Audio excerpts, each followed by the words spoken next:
Waalaikumsalam. Dilanjut ahli satu lagi Pak Dr. Amrin, silakan. Waktunya sama Pak. Baik, terima kasih Majelis Hakim yang mulia. Yang mulia Ketua Majelis Hakim Konstitusi Republik Indonesia, yang mulia Majelis Hakim Konstitusi Republik Indonesia, hadirin yang saya muliakan, yang saya hormati para pemohon dan para termohon. Majelis Hakim Konstitusi yang saya muliakan, pertama saya ingin menjelaskan bahwa kewenangan Mahkamah Konstitusi itu telah diatur dalam Undang-Undang Dasar Negara Republik Indonesia tahun 1945 dalam pasal 24C ayat 1 bahwa Mahkamah Konstitusi memiliki kewenangan untuk mengadili pada tingkat pertama dan terakhir yang putusannya bersifat final, yaitu menguji undang-undang terhadap undang-undang dasar. Terkait dengan Undang-Undang Kejaksaan, yaitu Undang-Undang Nomor 11 Tahun 2021 sebagai perubahan atas Undang-Undang Nomor 16 Tahun 2004. Pada dasarnya secara eksplisit tidak disebutkan secara gamblang di dalam Undang-Undang Dasar, namun Kejaksaan Republik Indonesia itu jelas diatur dalam pasal 24 ayat 3, yaitu bahwa menyebutkan di mana kekuasaan kehakiman dilakukan oleh sebuah Mahkamah Agung dan badan peradilan lain yang terdalam undang-undang. Kejaksaan Republik Indonesia berada di bawah kekuasaan eksekutif secara hukum. Kejaksaan Agung Republik Indonesia adalah lembaga pemerintahan yang bertanggung jawab langsung kepada Presiden. Hal ini berarti secara struktural kejaksaan terikat pada kekuasaan eksekutif, meskipun dalam menjalankan tugasnya jaksa dituntut untuk tetap independen dan tidak terpengaruh oleh pihak lain ataupun termasuk pemerintah.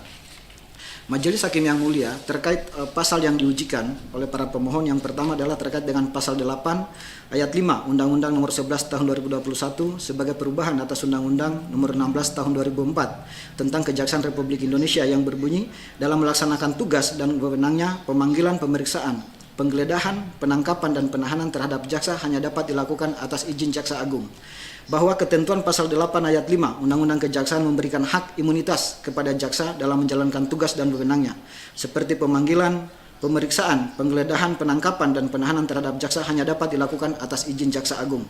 Namun tidak bisa dipungkiri pasal 8 ayat 5 Undang-Undang Kejaksaan memiliki penafsiran yang luas sehingga tidak ditemukan adanya batasan baik dalam pasal maupun penjelasan dalam undang-undang itu sendiri. Jika mengacu pada ketentuan Undang-Undang Nomor 13 Tahun 2022 sebagai perubahan kedua atas Undang-Undang Nomor 12 Tahun 2011 tentang pembentukan peraturan perundang-undangan, salah satu terutama di pasal 5 itu dijelaskan terkait dengan asas pembentukan peraturan perundang-undangan. Salah satu asas di situ ditegaskan adanya kejelasan rumusan. Kejelasan rumusan yang dimaksud adalah rumusan peraturan perundang-undangan harus jelas dan mudah dipahami. Jika dihubungkan dengan pasal 8 ayat 5 Undang-Undang Kejaksaan, yaitu bahwa di sini memiliki definisi yang masih sangat luas dan itu kejelasan rumusannya masih sangat umum.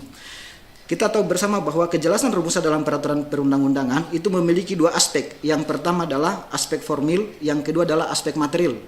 Aspek formil berkaitan dengan bentuk peraturan perundang-undangan yang harus mengikuti pedoman tata naskah yang berlaku. Ini mencakup sistematika penyusunan, penggunaan bahasa hukum yang tepat, dan pilihan kata yang jelas dan mudah dipahami.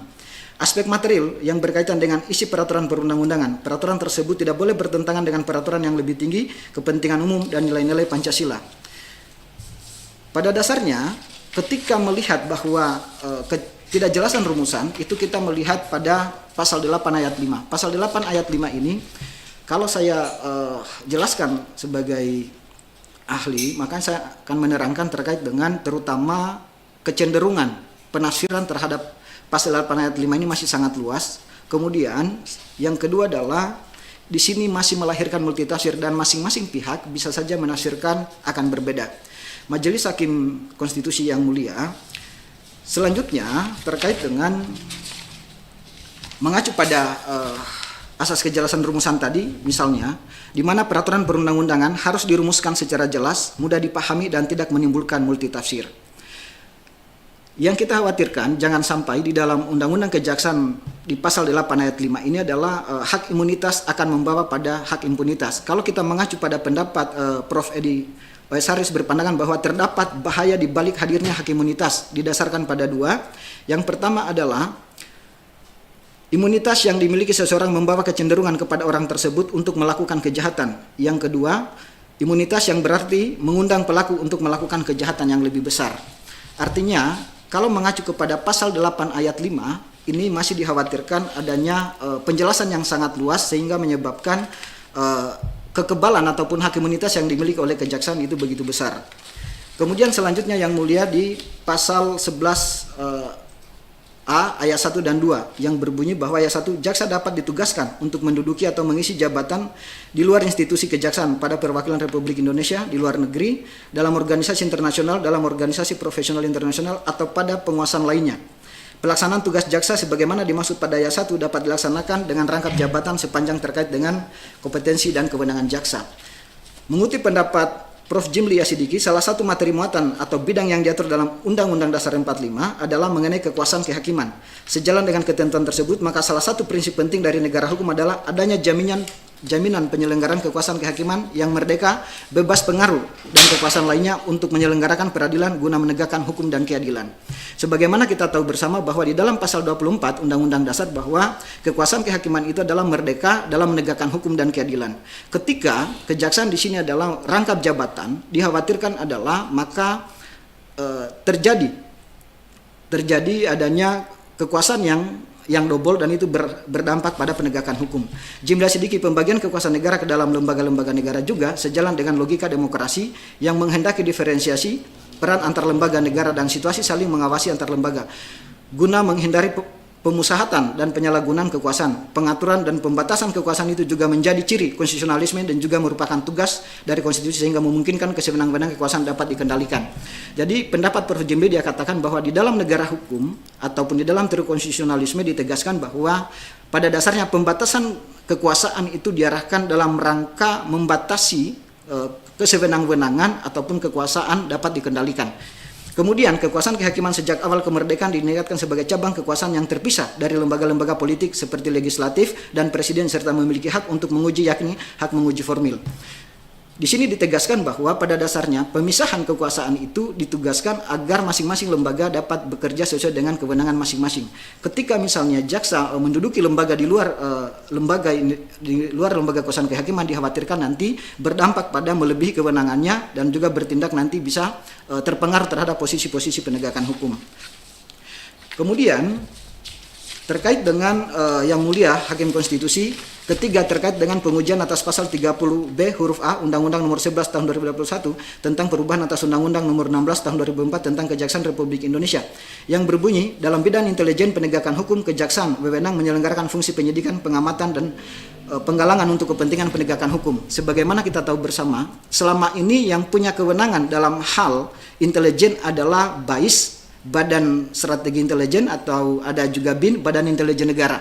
Ketika misalnya dua lembaga ini adalah di mana dalam sifat intelijennya adalah bersifat rahasia, kemudian diserahkan kepada Mahkamah Agung juga dalam Kejaksaan Agung dalam menjalankan tugasnya dalam posisi terkait dengan intelijen, dikhawatirkan ini adalah membuka kerahasiaan intelijen itu sendiri. Makanya ini harus diposisikan bagaimana kewenangan antar lembaga itu harus jelas sebagaimana diamanatkan di dalam pasal 5 Undang-Undang Nomor 12 Tahun 2011 tentang pasal 5 Undang-Undang Nomor 12 2011 itu terkait dengan asas pembentukan peraturan perundang-undang terutama terkait dengan kejelasan rumusan.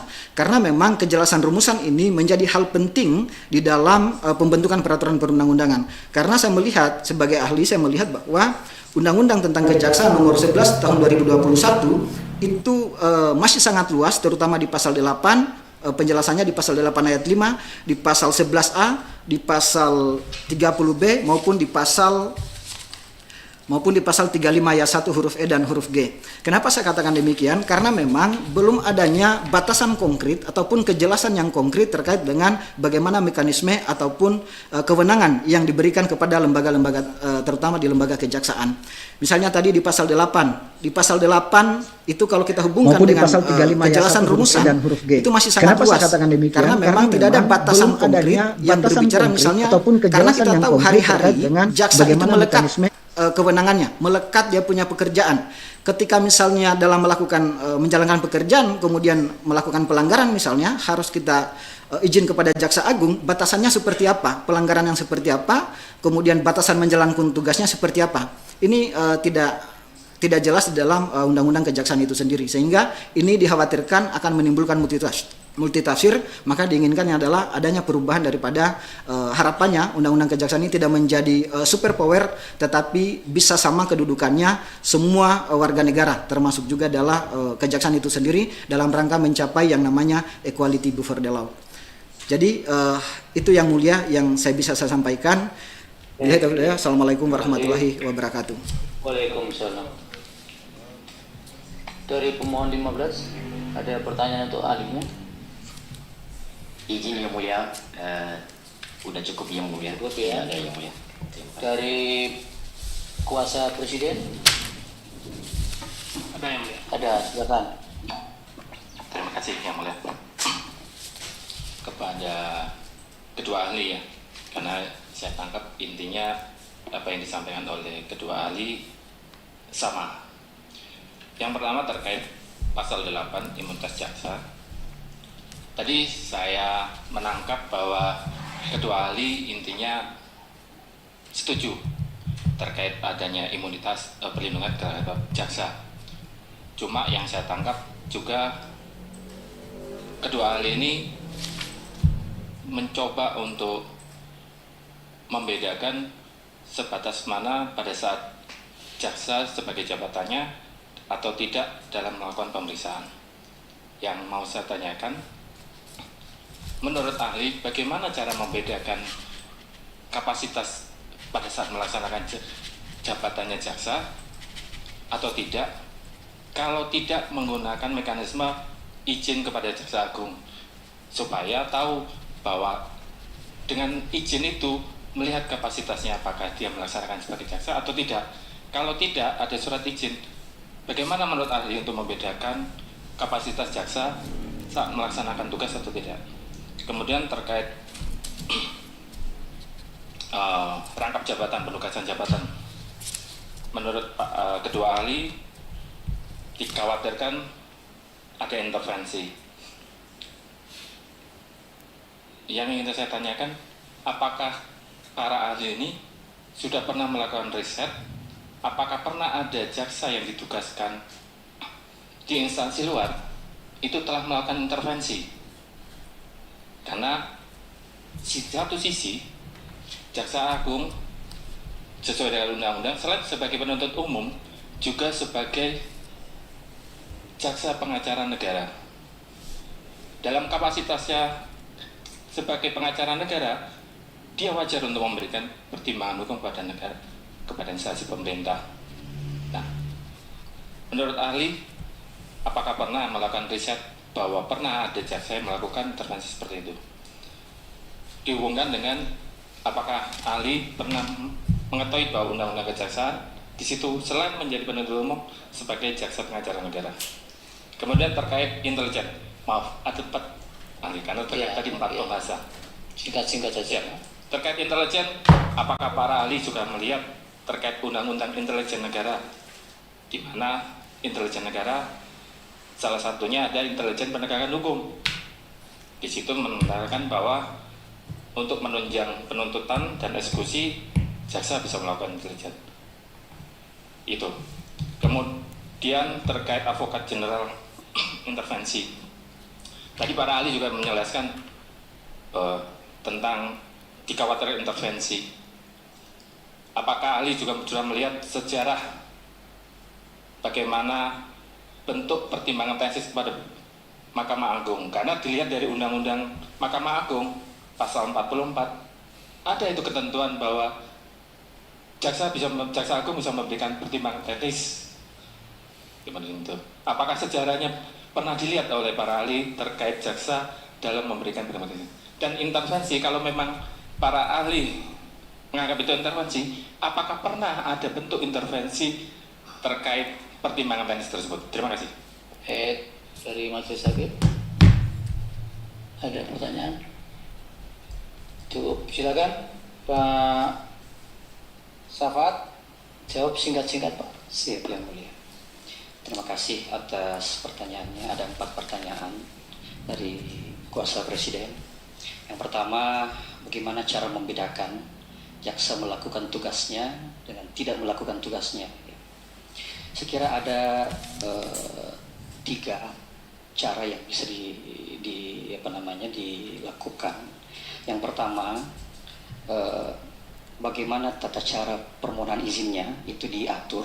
Kemudian yang kedua, berapa lama waktu pemberian izin. Kemudian yang ketiga, apakah ada batas waktu atau syarat substantif lainnya bagi Jaksa Agung untuk menerima atau menolak izin. Saya kira ini yang tidak diatur di dalam Undang-Undang Kejaksaan. Yang kedua, bagaimana ahli tahu bahwa jaksa melakukan intervensi atau tidak terkait dengan penugasan lainnya, Pak ya. Saya kira di dalam Undang-Undang Kejaksaan itu kan yang disebutkan bahwa jaksa itu Jaksa Agung ya, maaf saya bacakan dulu pasalnya. Jaksa dapat ditugaskan untuk menduduki atau mengisi jabatan pada penugasan lainnya. Kalau kita membaca secara runut ya, frasa penugasan lainnya, memang di dalam Undang-Undang Kejaksaan perubahannya itu di pasal Akuo ayat 3 itu diperintahkan untuk diatur di dalam peraturan pemerintah. Tetapi saya belum pernah menemukan peraturan pemerintahnya yang mengatur tentang itu. Yang ada hanyalah peraturan kejaksaan. Kemudian terkait dengan intelijen ya, di dalam Undang-Undang Intelijen Negara memang sudah diatur ya mengenai bahwa kejaksaan ada intelijen Kejaksaan Republik Indonesia, tetapi apakah jaksa bisa membedakan posisinya sebagai intelijen dengan sebagai penuntut umum, yang satunya sifatnya rahasia, yang satunya sifatnya terbuka dan diketahui oleh publik. Kalau memang bisa, bagaimana caranya? Saya kira itu. Kemudian yang terakhir mengenai sejarah pertimbangan teknis jaksa kepada Mahkamah Agung, saya kira kita tidak berbicara tentang sejarah ya, karena saya selalu berpandangan bahwa ini adalah sebuah ius konstituendum. Harapan kita adalah bagaimana menciptakan sebuah kerangka regulasi yang memang betul-betul berbasis the rule of law, bagaimana menegakkan independensi peradilan, bagaimana menegakkan due process of law dan lain sebagainya. Saya kira itu, dan untuk mengakhiri pandangan saya, jawaban saya ingin mengutip sebuah adagium, interpretatio cessat in claris, interpretatio est perversio.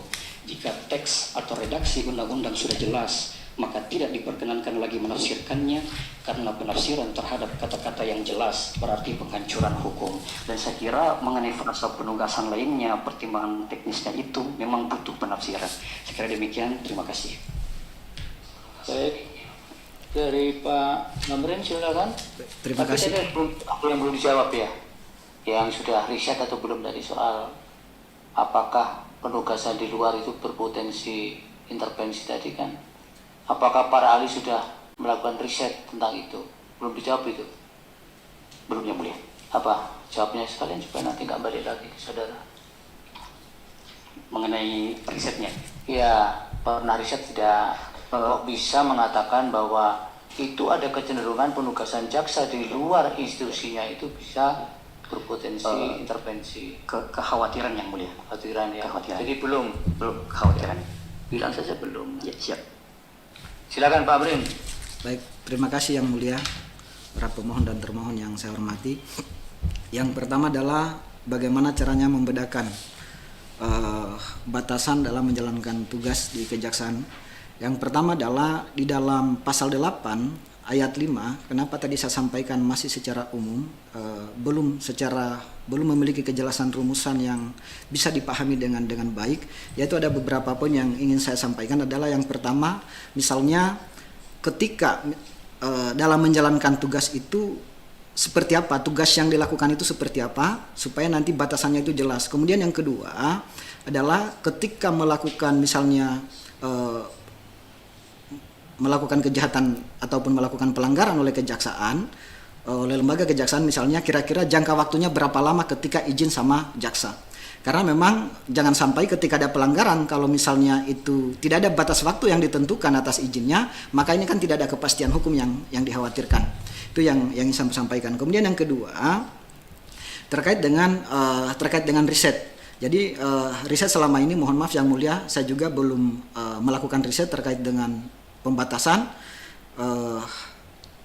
terkait dengan kejaksaan itu sendiri. Kemudian yang terkait dengan intervensi jaksa, intervensi memang ketika dua lembaga ini, misalnya jaksa menduduki posisi sama, saya sampaikan adalah dikhawatirkan adalah jangan sampai nanti di situ adalah tidak independen. Karena memang kalau kita mengacu sama beberapa ahli, dia katakan bahwa independensi terutama di dalam Undang-Undang Dasar itu dikhawatirkan adalah lembaga peradilan itu memang harusnya independen. Jadi kalau rangkap jabatan terutama di pasal 24 itu tegas dijelaskan dalam lembaga peradilan, dalam penegakan hukum dan keadilan itu harusnya adalah merdeka dan independen. Kekhawatiran kalau dia menduduki dua lembaga institusi, kita khawatirkan adalah itu tidak independen. Kemudian terkait dengan tadi hubungannya dengan intelijen, memang selama ini kita tahu bersama bahwa lembaga intelijen itu dijalankan oleh dua lembaga selama ini. Yang pertama adalah di BAIS, di TNI itu sendiri, kemudian yang kedua adalah di BIN, di Badan Intelijen Negara. Dan itu memang selama ini adalah sifatnya sangat rahasia, baik itu berkaitan dengan pertahanan maupun keamanan negara. Ketika misalnya itu dibawa di penegakan hukum, khawatirnya adalah jangan sampai rahasia yang ada ini terbuka di publik.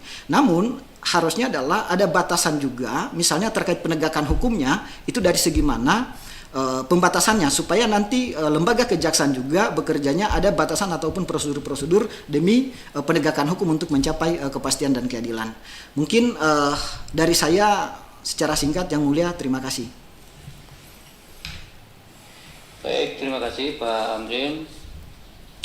Kemudian sebelum disampaikan informasi berikutnya, ini untuk pemohon 67 akan mengajukan ahli. Dipakai mic, Pak. Iya, Yang Mulia. Berapa orang, Pak? Rencana 2, Yang Mulia. 2 orang. Baik, nanti supaya disampaikan ke mahkamah untuk keterangan dan CP-nya paling lambat 2 hari kerja sebelum persidangan dilaksanakan ya, Pak ya. Kemudian kalau mau mengajukan ahli melalui Zoom juga harus mempersiapkan perangkat sumpah dan juru sumpahnya sendiri. Kemudian juga kalau ahlinya dari universitas, dari kampus, supaya ada izin dari atasannya, dari akademisi maksudnya. Jelas Pak ya, untuk 67 2 orang ya Pak ya, akan diagendakan hari Senin tanggal 11 Agustus 2022 pukul 10.30. Dicatat Pak, nanti lupa. Jujur aja masih kaku. Baik, untuk pemerintah nanti atau presiden juga akan mengajukan ahli dan saksi juga supaya dipersiapkan setelah ini. Baik, terima kasih untuk ahli Pak Sapaat dan Pak Amrin. Mudah-mudahan keterangannya bermanfaat bagi majelis dalam mempertimbangkan permohonan-permohonan ini. Dan untuk sidang yang akan datang tetap para pihak termasuk pihak terkait hadir tanpa kami panggil, dan ini sudah merupakan pemberitahuan resmi. Terima kasih untuk semuanya. Sidang selesai dan ditutup. Hadirin dimohon berdiri. Yang Mulia Majelis Hakim Konstitusi meninggalkan ruang persidangan.